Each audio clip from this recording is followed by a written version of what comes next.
മോക്കെന്താ ഇന്ന് ക്ലാസ്സില്ലേ? ഓഹോ, ഞാനിന്ന് ശരിക്കും ഒരു ഫിക്സിലായിപ്പോയി ഡാഡി. കേട്ടാ ഡാഡിക്ക് ചിരി വരും.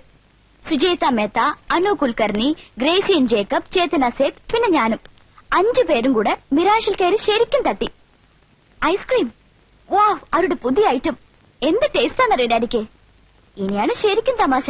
ബില്ല് വന്നപ്പോ സുജേത വിചാരിച്ചു അനുവിന്റെ കയ്യിൽ ചിക്കിലി ഉണ്ടാവുന്നു, അനു വിചാരിച്ചു ഗ്രേസിന്റെ കയ്യിലുണ്ടാവുന്നു, ഗ്രേസ് വിചാരിച്ചു ചേന കൊടുക്കുന്നു. യോ, ചേനയല്ല ഡാഡി, ചേതന, ചേതന സേത്. അത് തന്നെ അവള് വിചാരിച്ച നീ കൊടുത്തോളൂ എന്ന്. ഇനിയിപ്പോ കടം തീർക്കണമെങ്കിൽ ഡാഡി ഒരു നത്തിങ് മച്ച്, ജസ്റ്റ് $200 അത്ര മതി. No, I won't spill a single dime. Daddy, ഇന്ന് രാവിലെ ഡെക്കാൻ ഹെറാൾഡ് വായിച്ചിട്ട് ഡാഡി തന്നെയല്ലേ പറഞ്ഞത് കൺസ്യൂമർ പ്രൈസ് ഇൻഡെക്സ് 2 പോയിന്റ് കൂടിയെന്ന്.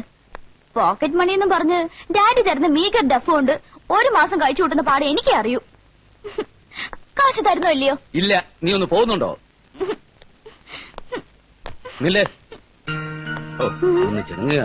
വാ, ഇവിടെ കുത്തിയിരുന്ന് എന്റെ ജോലി മുടക്കണ്ടാന്ന് കരുതിയിട്ടാ. Oh, one more. Thank you. Thank you, sweet old man.